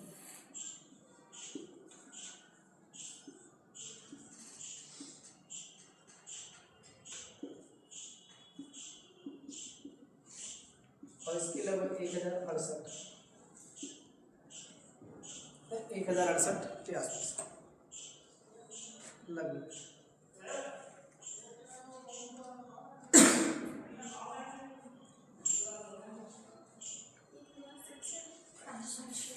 वन 168 लगभग में आप लिख सकते हो। 160 अलग अलग किताबों में अलग अलग स्वरूप में समझते हैं।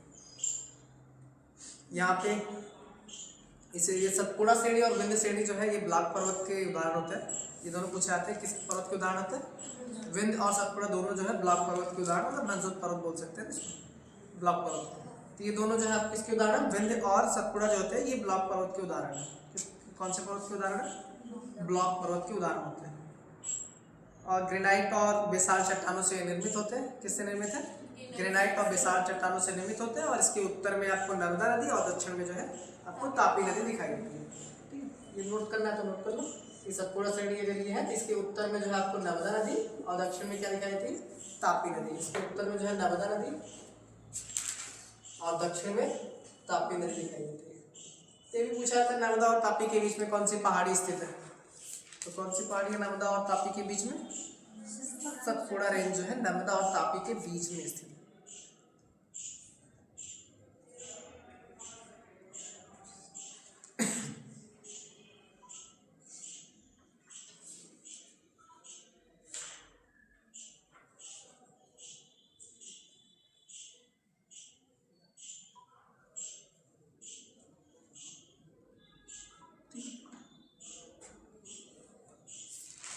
तो ये नर्मदा और तापी के बीच में एक जल विभाजक का काम करेगी। ठीक है, अगर दो नदियों को अलग कर रही है तो एक तरह से जल विभाजक ये भी हुई। तो विंध्य क्या वो सतपुड़ा जो रेंज है ये नर्मदा और तापी नदियों के बीच में जल विभाजक का काम करती है। ठीक है, एक जल विभाजक रेखा का निर्माण करती है नर्मदा और तापी के बीच में। ठीक, नर्मदा और तापी के बीच में ये जल विभाजक का काम करती है। अगला जो है पूर्वी पहाड़ी।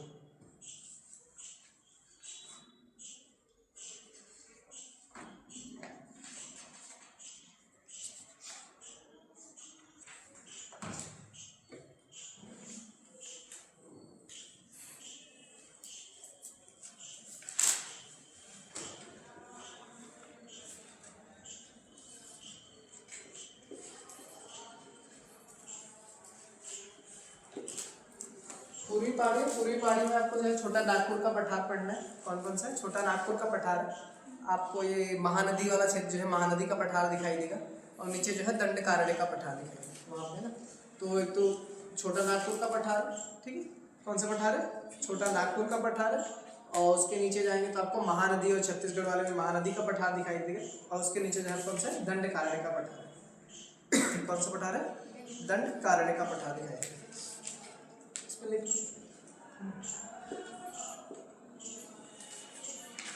एक तो आपको छोटा नागपुर का पठार दिखाई दे रहा है।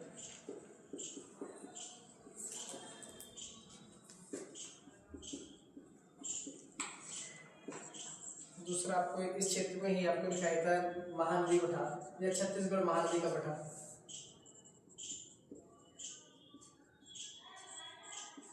या महानदी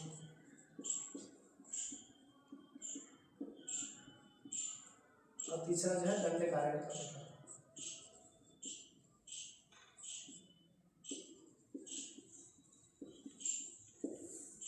छोटा नागपुर का पठार, छत्तीसगढ़ महानदी का पठार, उसके बाद लास्ट में आपको दंडकारण्य का पठार दिखाई देता है।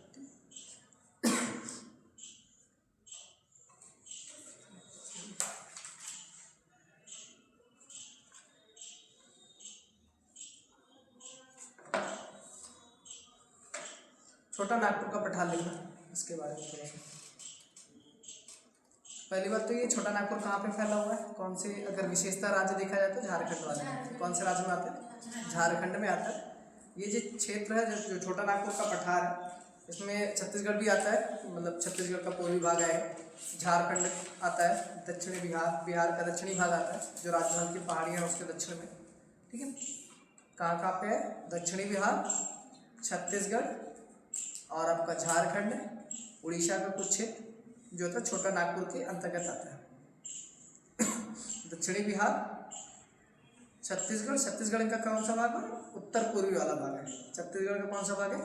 उत्तर पूर्वी भाग।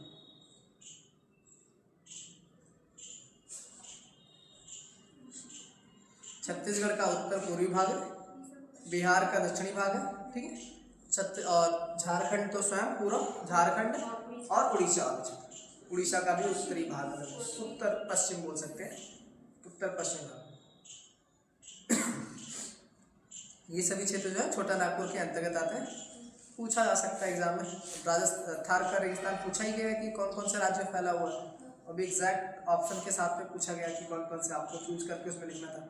3 या 4 राज्यों की संख्या पूछी गई, कितने राज्यों में फैले हुए, तो इनका संख्या भी पूछा जा सकता है। इसके पहले एग्जाम में आ चुका है, जैसे पश्चिमी घाट का भी पूछा गया है कि कितने राज्यों में फैला हुआ है, ठीक।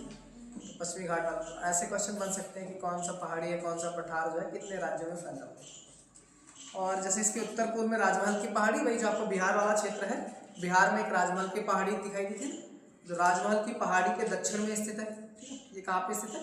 राजमहल की पहाड़ी के दक्षिण में स्थित है। कौन? छोटा नागपुर का पठार जो राजमहल की पहाड़ी के दक्षिण में है, इसको भी मतलब याद रखना, ठीक। और इसमें आपको हजारीबाग पठार जो आपके झारखंड में दिखाया था, इसी का पार्ट है। छोटा नागपुर का ये पठार, जो छोटा नागपुर का पठार है उसी का पार्ट है हजारीबाग का पठार। और यहीं पे आपको रांची का पठार दिखाया था, रांची झारखंड की राजधानी रांची, यहाँ पे आपको रांची का पठार और हजारीबाग का पठार दिखाई देता है। इसके अलावा जो ये आपको छोटा नागपुर का पठार है, ये कोयले के निक्षेप के लिए जाना जाता है। किस लिए जाना जाता है? कोयले निक्षेप के लिए जाना जाता है, इसीलिए इसे भारत का रूर भी कहते हैं। क्या बोलते हैं? भारत का रूर। छोटा नागपुर का पठार जो है कोयले के भंडार के लिए जाना जाता है। कोयले के निक्षेप मतलब कोयले के भंडार की दृष्टि से ये बहुत ही महत्वपूर्ण है, ठीक है। कोयले के भंडार की दृष्टि से सर्वाधिक महत्वपूर्ण क्षेत्र है, इसीलिए इसे हम छोटे नागपुर के क्षेत्र को हम क्या बोलते हैं? भारत का रूर कहते हैं। तो पूछा जाता है कि भारत का रूर किस क्षेत्र को कहा जाता है? छोटा नागपुर के क्षेत्र को कहा जाता है। और विश्व का रूर? जर्मनी, ठीक है। राइन नदी घाटी वाला जो क्षेत्र है उसे बोलते हैं। अब इसे भारत का रूर कहते हैं। यहाँ पे एक नदी घाटी है जिसका नाम है दामोदर। तो झारखंड में एक नदी प्रवाहित होती है जिसका नाम क्या है? दामोदर नदी। तो दामोदर नदी भी पूछी जाती है कि दामोदर नदी किसके निक्षेप या किसके भंडार के लिए जानी जाती है? कोयले के भंडार के लिए जानी जाती है, ठीक है। कोयले के भंडार की दृष्टि से महत्वपूर्ण है।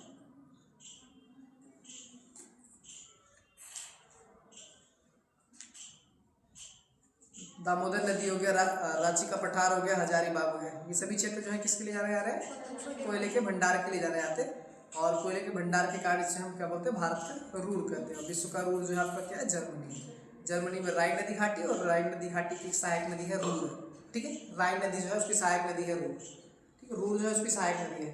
उस क्षेत्र में कोयले के निक्षेप पाए जाते हैं। तो जर्मनी का रूर जो है, या सॉरी विश्व का रूर इसको पूछा जाता है एग्जाम में क्वेश्चन कि विश्व का रूर किसे कहते हैं? तो विश्व का रूर किसे कहा जाता है? किस देश को कहा जाता है? जर्मनी को कहा जाता है। क्वेश्चन पूछा गया, ठीक है, इसको याद रखना। यहाँ पे आपको जो सतपुड़ा श्रेणी की पारसनाथ की पहाड़ी देखे थे ना, अभी सतपुड़ा श्रेणी वाला, सतपुड़ा श्रेणी में पारसनाथ की पहाड़ी तो झारखंड वाले क्षेत्र में ही फैला हुआ, ठीक है। पारसनाथ की पहाड़ी है। और पारसनाथ की पहाड़ी जो है जैन धर्म के जितने भी तीर्थंकर हैं उनके लिए थोड़ा सा फेमस स्थान, महत्वपूर्ण स्थान है जैन तीर्थंकरों के लिए, पारसनाथ की पहाड़ी। इसको 23वें पार्श्वनाथ तो वाराणसी, मतलब ये बनारस के थे, काशी को ज्ञान की प्राप्ति हुई थी। और 24वें को कहाँ पे हुई थी?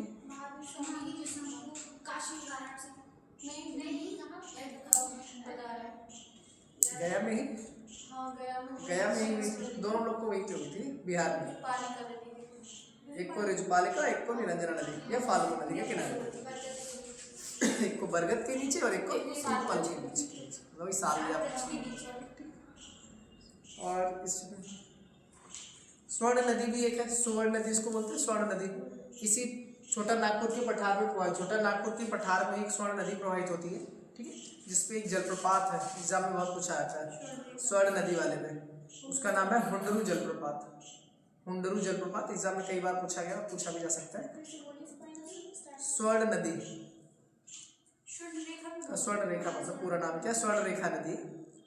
स्वर्ण रेखा नदी जो कि झारखंड में स्थित है और जो झारखंड में प्रवाहित होती है और इसी पे एक जलप्रपात है, वाटरफॉल, जिसका नाम क्या है, क्या नाम है, हुंडरू वाटरफॉल।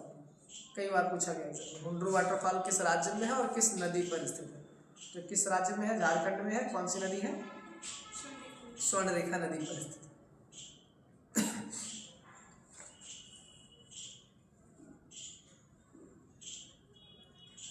अगला जो है आपका छत्तीसगढ़ या महानदी का पठार आता है। इस क्षेत्र में कुछ नदियां आपको दिखाई, जैसे महानदी तो स्वयं दिखाई दे रही है, और महानदी की कुछ सहायक नदियां होती हैं, जैसे तेल है, ओम है, जोक है, शिवनाथ, हसदेव। ये किसकी सहायक नदियां सभी है, महानदी की सहायक नदियां।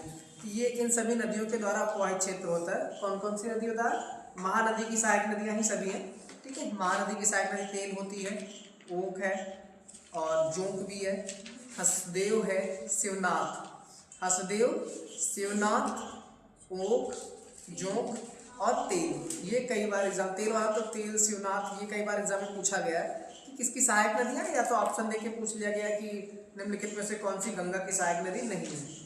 उसमें से एक, इनमें से कोई एक ऑप्शन दे सकते हैं, ठीक है।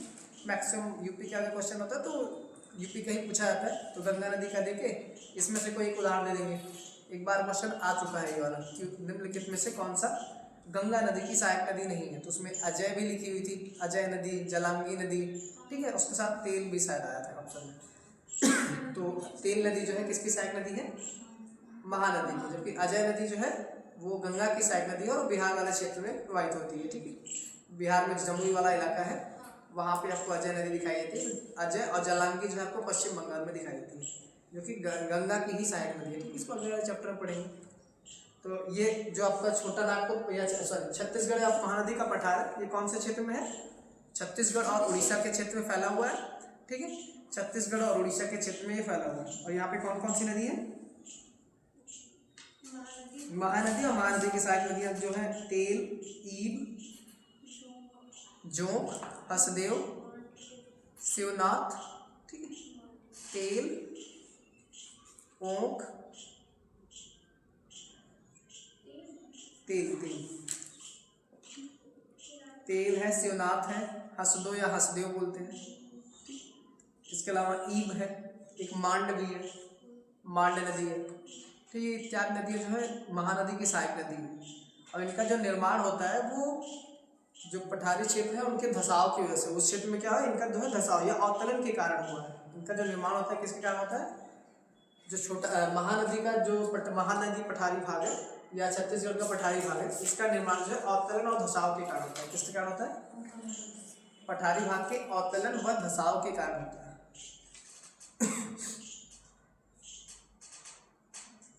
इनका निर्माण या इस बेसिन का जो निर्माण होता है वो अवतलन व धसाव के कारण होता है। और ये भी क्षेत्र जो है आपका कोयले के भंडार के लिए जाना जाता है। किसके लिए जाना जाता है, कोयले के भंडार की दृष्टि से ये महत्वपूर्ण क्षेत्र है, तो कोयले के भंडार के लिए क्षेत्र जाना जाता है।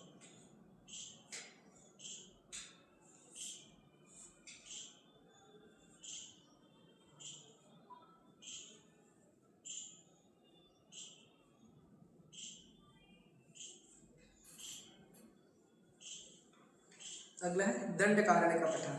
अगला कौन सा, दंडकारण्य का पठार। आप सुन रहे होंगे पंचवटी रामायण में, तो जो पंचवटी वाला क्षेत्र है वो इसी दंडकारण्य के अंतर्गत आता है, ठीक है। जो दंडकारण्य का जंगल है, आपने मावा मारीच वगैरह का नाम सुना है, हाँ वो वाला, तो दंडकारण्य के जंगल में ही पंचवटी है, उसी स्थान पर माता सीता मतलब निवास करती थी। पंचवटी है जो कि इसी क्षेत्र दंडकारण्य के जंगलों में आता है। ये क्षेत्र जो है आपका उड़ीसा, छत्तीसगढ़, उड़ीसा, छत्तीसगढ़, महाराष्ट्र, आंध्र और तेलंगाना।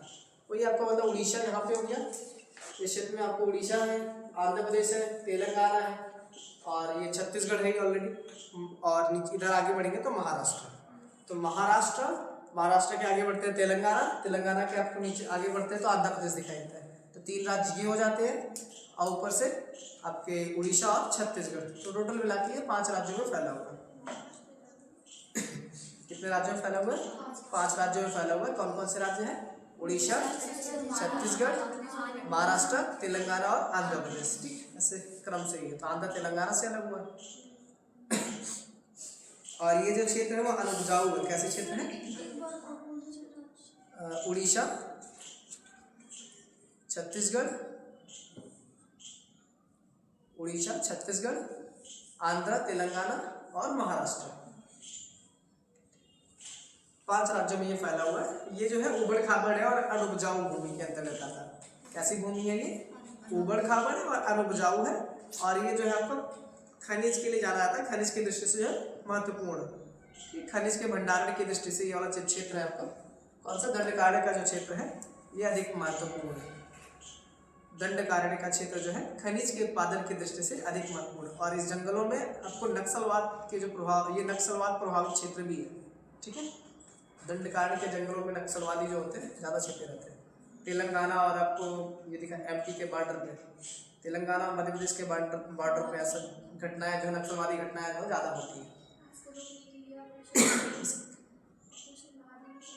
हाँ, ऑपरेशन महादेव चलाया गया था। ठीक है, 2026 तक का टारगेट दिया गया कि 2026 तक जो है नक्सलवाद को एकदम समाप्त करना है। और इसमें आपको एक इंद्रावती नदी दिखाई देती है जो कि छत्तीसगढ़ से निकलती है। इंद्रावती नदी कहाँ से निकलती है? छत्तीसगढ़ के भाग से निकलती है। छत्तीसगढ़ से निकलती है इंद्रावती नदी, जो कि इंद्रावती नदी एक क्या? हाँ, एक चित्रकूट वाटरफॉल है। ठीक है, तो चित्रकूट वाटरफॉल जो है इंद्रावती नदी पे ही स्थित है। इसे विश्व का नियाग्रा भी बोलते हैं। क्या बोलते हैं? जो सॉरी, भारत का नियाग्रा बोलेंगे। विश्व का नियाग्रा तो अलग है। तो भारत का नियाग्रा किसे कहा जाता है? चित्रकूट वाटरफॉल को जो है भारत का नियाग्रा कहते हैं। तो भारत का नियाग्रा चित्रकूट वाटरफॉल है और जो कि इंद्रावती नदी पे है। कौन सी नदी में आता है? इंद्रावती नदी पे ही बनता है वाटरफॉल चित्रकूट। तो यही पूछा गया एग्जाम में कई बार कि चित्रकूट वाटरफॉल कौन सी नदी पर या कौन सी नदी द्वारा बनता है? तो इंद्रावती नदी है चित्रकूट वाटरफॉल। और इंद्रावती नदी इसी दंडकारण्य क्षेत्र में प्रवाहित होती है। दंडकारण्य वाले जंगलों में या दंडकारण्य का जो पठार पड़ रहे हैं, इंद्रावती नदी प्रवाहित होती है। और इंद्रावती नदी आगे जाके गोदावरी नदी से मिलती है। किससे मिलती है? गोदावरी नदी से मिलती है। तो इंद्रावती नदी किसकी सहायक नदी है? गोदावरी की। गोदावरी की सबसे प्रमुख सहायक नदियाँ हैं। अब आप बताइए कोई गोदावरी की सहायक नदियाँ? वर्धा,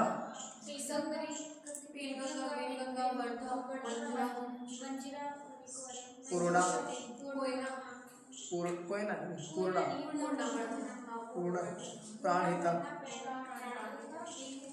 और एक का इंद्रावती। इंद्रावती याद रखना, इंद्रावती कई बार एग्जाम में पूछा गया, महत्वपूर्ण क्वेश्चन है। मतलब इंद्रावती वाला, इंद्रावती जो है किसकी सहायक नदी है? गोदावरी की सहायक नदी है। और इस पर एक वाटरफॉल है जिसका नाम क्या है? चित्रकूट वाटरफॉल। और ये जो क्षेत्र है पूरा दंडकारण्य का, ये उबड़ खाबड़ और अनुपजाऊ क्षेत्र के अंतर्गत आता है। यहाँ पे खनिज, क्योंकि उबड़ खाबड़ है तो कृषि बहुत कम मात्रा में होगी और ये खनिज के उत्पादन की दृष्टि से महत्वपूर्ण है। ठीक है, खनिज के उत्पादन की दृष्टि से क्या है? ये अधिक महत्वपूर्ण है। यहाँ पे एक भंडार पाया जाता है टिन धातु में। ठीक है, सोने के लिए आपका कर्नाटक वाले क्षेत्र में कोलार की खान वगैरह। ठीक है, टिन, यहाँ पे टिन धातु, ठीक है, टिन धातु के भंडार पाए जाते हैं। बस्तर जिला है छत्तीसगढ़ का। छत्तीसगढ़ का एक जिला है बस्तर जिला, दुर्ग बस्तर बोलते हैं। ये टिन के उत्पादन के लिए जाना जाता है। दुर्ग और बस्तर टिन के उत्पादन के लिए जाना जाता है। बस्तर, दुर्ग बस्तर बोलते हैं। दुर्ग जिला, दुर्ग जिला आप हमेशा न्यूज में सुनते रहते हैं। एक एसपी हैं, वो हमेशा उनका वीडियो वायरल होता रहता है ना, मतलब वो जब क्रिमिनल्स को पकड़ते हैं तो हमेशा न्यूज में आते रहते हैं।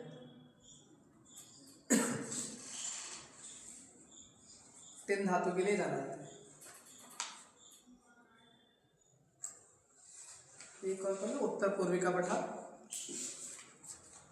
अगला है उत्तर पूर्वी का पठार।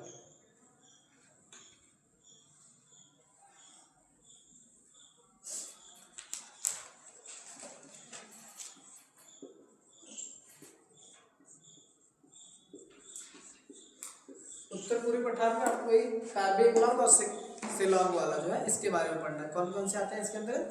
कार्बी एंगुलम और शिलांग का जो क्षेत्र आता है वो उत्तर पूर्वी पठार के अंतर्गत आता है। ठीक है, यहाँ पे आपने कल पढ़ा था कुछ पहाड़ियों के नाम, जैसे एक आपने असम में पढ़ा था मिकिर की पहाड़ी। कौन सी पहाड़ी थी? मिकिर की पहाड़ी। तो ये उत्पत्ति और संरचना के आधार पर जो है किसका पार्ट है? पहला नंबर तो ये प्रायद्वीप भारत का ही पार्ट है। ठीक है। ये कई बार एग्जाम में आता है कि क्या मेघालय और शिलांग का पठार प्रायद्वीप पठार का भाग है या नहीं है। दिखाई तो दे रहा है बहुत दूर ना, यहाँ पे प्रायद्वीप पठार का आकृति तो त्रिभुजाकार है, इसके आगे आपको कुछ नहीं दिखाई दे रहा।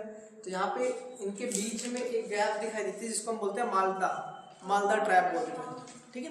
मालदा ट्रैप द्वारा कार्बी एंगलम और प्रायद्वीपीय भारत एक दूसरे से क्या होते हैं, अलग होते हैं। तो याद रखना मालदा ट्रैप जो है कार्बी एंगलाम को या मेघालय के पठार को जो है साथ में बोल सकते हैं, इसको मेघालय का पठार है, मेघालय के पठार को प्रायद्वीपीय भारत से अलग करने के लिए कौन सी गैप आती है, मालदा ट्रैप बोलते हैं, मालदा गैप उसको बोलते हैं, ठीक। मालदा गैप, मालदा गैप के द्वारा ही आपका उत्तर पूर्वी पठार जो है यानी मेघालय का पठार जो है मेघालय का पठार प्रायद्वीपीय भाग के पठार से अलग होता है। किससे अलग होता है, ये प्रायद्वीपीय भाग का पठार है और उधर जो कार्बी एंगलम और शिलांग के पठार को मेघालय का पठार या उत्तर पूर्वी पठार बोलते हैं। ये एक दूसरे से अलग होते हैं मालदा गैप के द्वारा। किसके द्वारा अलग होते हैं, मालदा गैप के द्वारा एक दूसरे से अलग होते हैं, ठीक है। इसको याद रखना, एक पूछा गया कई बार एग्जाम में कि मालदा गैप जो है किनको इनको अलग करती है, उत्तर पूर्वी पठार और प्रायद्वीपीय भाग को अलग करती है, ठीक है। इसमें आपका जैसे कुछ पहाड़ियाँ भी हैं, गारो, खासी, जयंतिया, मेकिर की पहाड़ियाँ, क्रम से देखेंगे तो यही है। अगर हम क्रम से पढ़ेंगे तो क्या मिलेगा, मेघालय में आपको 3 पहाड़ी दिखाई थे, तो गारो दिखाई देता है, खासी मतलब इधर से बढ़ेंगे, गारो, खासी, जयंती, और असम आगे तक फैला हुआ है। तो असम का सबसे पूर्वी भाग जो है मेकिर का है ऊपर, तो गारो पहले आती है, फिर खासी है, फिर जयंती है, उसके ऊपर मेकिर है, ठीक है। तो इनका क्रम भी एग्जाम में पूछा जा सकता है कि इनका क्रम क्या है। तो सबसे पूर्व में आपको मिलेगा, पश्चिम मिलेगा गारो, इसके आगे बढ़ेंगे तो खासी आपको दिखाई देगा, फिर जयंतिया है, उसके बाद जो है मेकिर की पहाड़ी जो कि इसी उत्तर पूर्वी पठार में आते हैं। और ये तीनों जो होते हैं किसके भाग है, मेघालय के। और ये मेकिर जो है आपका किसका है, असम का, असम का।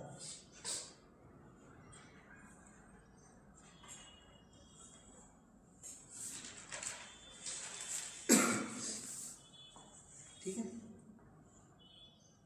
और इस क्षेत्र में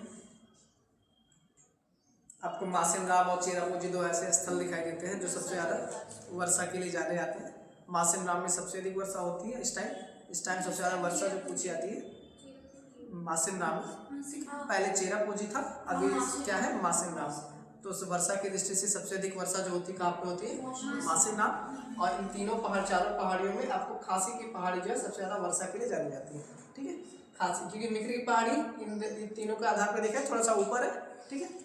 और इनके बीच में आपको जब कोई हवा प्रवाहित होती है तो इन दोनों से टकराने के पश्चात वो खासी की पहाड़ी थोड़ा सा ऊपर है, ये हल्का सा दोनों नीचे और ये खासी की पहाड़ी थोड़ा ऊपर है, तो इनको एक अनुकूल स्थिति मिलती है हवाओं को यहाँ तक पहुँचने के लिए। तो जब दोनों तरफ से हवाएं आती हैं और इस क्षेत्र में मिलती है, आपस में टकराती हैं, तो इसी क्षेत्र में आपको खासी की पहाड़ी में सबसे ज़्यादा वर्षा दिखाई देती है। तो जो मासिनराम और चेरापूंजी क्षेत्र है वो इसी खासी की पहाड़ी वाले में ही है। कौन से पहाड़ी के रेंज में आता है, खासी की पहाड़ी में आपको मासिनराम और चेरापूंजी दिखाई देता है। तो कोई अब अगर पूछा जाए तो सबसे ज़्यादा वर्षा अगर पहाड़ी के आधार पर पूछा जाएगा तो इन तीनों में से क्या होगा, खासी की पहाड़ी होगा, ठीक है।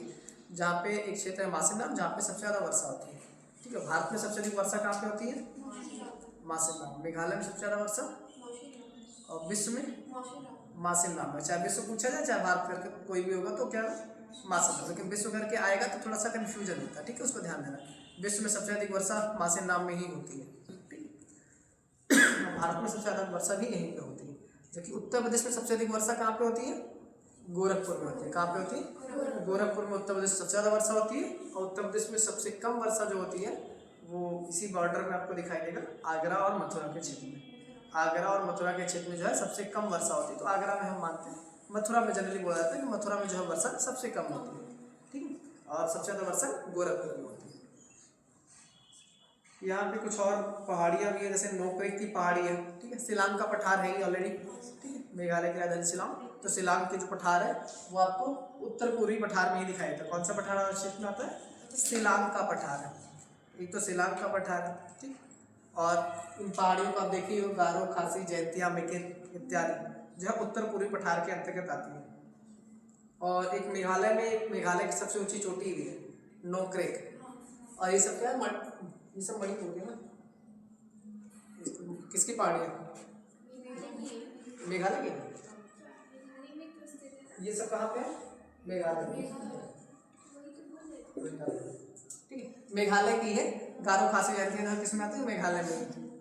और एक पहाड़ी इसकी सबसे ऊंची जो चोटी है वो नोकरेक है। कौन सी चोटी है? नोकरेक। नहीं मेघालय की, मेघालय की चोटी है नोकरेक है। क्या नाम है? नोकरेक। नोकरेक, नोकरेक जो होता है मेघालय की सबसे ऊंची चोटी है। ठीक है,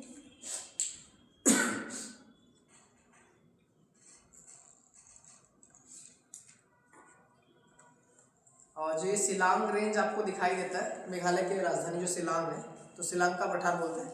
ये आपको धारवाड़ क्रम की चट्टानों से निर्मित है। कौन से क्रम की चट्टानों से बना हुआ है? धारवाड़ क्रम की चट्टानों से निर्मित है। धारवाड़ क्रम की चट्टानों से निर्मित है।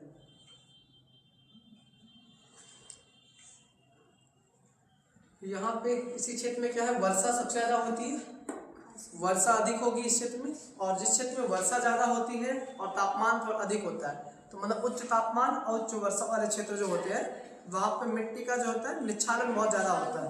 तो निच्छालन होने की वजह से उस क्षेत्र में लेटराइट मिट्टी पाई जाती है। कौन सी मिट्टी पाई जाती है? लेटराइट मृदा।